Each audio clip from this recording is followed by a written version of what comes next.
BJP के प्रदेश प्रभारी और महासचिव मुरलीधर राव आज दमोह पहुंची, जहां उन्होंने मोदी के 9 सालों के कार्यकाल की योजनाओं को गिनाया और कांग्रेस की हनुमान भक्ति और नर्मदा भक्ति पर तंज कसते हुए उन्होंने कहा कि इन लोगों को हनुमान जी में बड़ी भक्ति दिखाई दे रही है।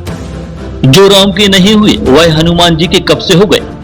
तो मुरलीधर राव ने कहा कि कांग्रेस ने सुप्रीम कोर्ट में हलफनामा दिया था कि भगवान राम तो काल्पनिक हैं।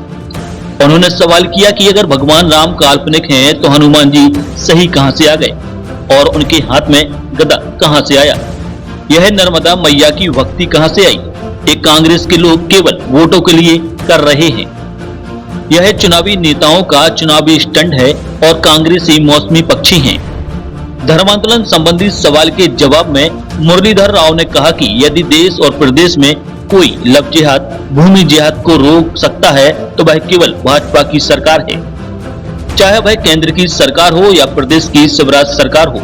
उन्होंने कहा कि श्री राम मंदिर निर्माण मोदी के कार्यकाल में हुआ। सालों पुरानी समस्या का निदान बगैर खून खराबे के हुआ। महाकाल लोक में मूर्ति निर्माण में कांग्रेस द्वारा लगाए गए भ्रष्टाचार के आरोपों पर कहा कि यहां 350 करोड़ के निर्माण कार्य हो रहे हैं। इन मूर्तियों में सिर्फ 7 करोड़ रुपए खर्च हुए थे।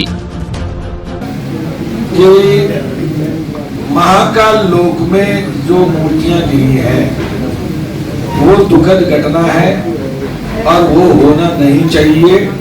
उस विषय में सरकार गंभीर रूप से जो भी मरम्मत करना है कर रही है, लेकिन एक बात ध्यान रखना, जितने बड़े काम हुआ है वहां पर जिससे मूर्तियों के साथ जोड़कर देख रहे हो वो कुल्लन जगह 7 करोड़ की संबंधित विषय है।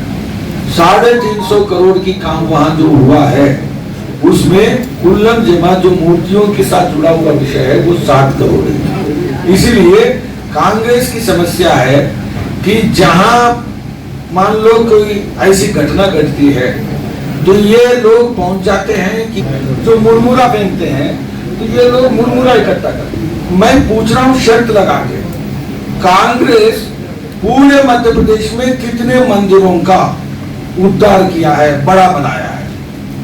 आजाद भारत बनने के बाद भारत की गरिमा के अनुरूप कौन सा मंदिर को उन्होंने वैभवपूर्ण बनाया, मैं जरा पूछना चाहता हूं। ये तो नारियल फोड़ने से डरते हैं, नारियल सेकुलरिज्म के खिलाफ बोलते हैं। ये तिलक लगाने से डरते हैं, ये तिलक सेकुलरिज्म के खिलाफ बोलते हैं। और भगवान राम को ये काल्पनिक तक कहा क्योंकि लड़ाई से बचना है इन लोगों को। तो ऐसे लोग ये महाकाल लोक जो बना, जितना वैभवपूर्ण बना, कांग्रेस एक फेक फैक्ट्री है। और दूसरा, और उनके नेता जो आते हैं ये टूरिस्ट नेता है। मैं तो कहता हूं साइबेरिया से पक्षी जैसे मौसम में आते हैं वैसे कांग्रेस के नेता मौसमी पक्षी के नाते चुनाव में आते हैं। लगातार 5 साल में मैं चैलेंज करता हूं, राहुल गांधी जी कितने बार मध्य प्रदेश के प्रवास किया, मोदी जी ने कितने बार प्रवास किया, अमित शाह जी ने प्रवास कितने बार किया, नड्डा जी ने प्रवास कितने बार किया, मुख्यमंत्री शिवराज सिंह चौहान ने प्रदेश के प्रवास कितना किया, हमारा प्रदेश अध्यक्ष कितना प्रवास किया। जब ये टोटल देखेंगे तो कांग्रेस की नेता गायब है और कहीं प्रवास नहीं करते हैं और संकट के समय में कहीं भी नहीं है, कोविड में भी नहीं होते हैं।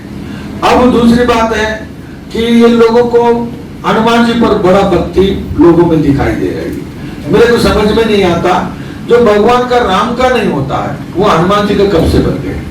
भगवान राम तो काल्पनिक है।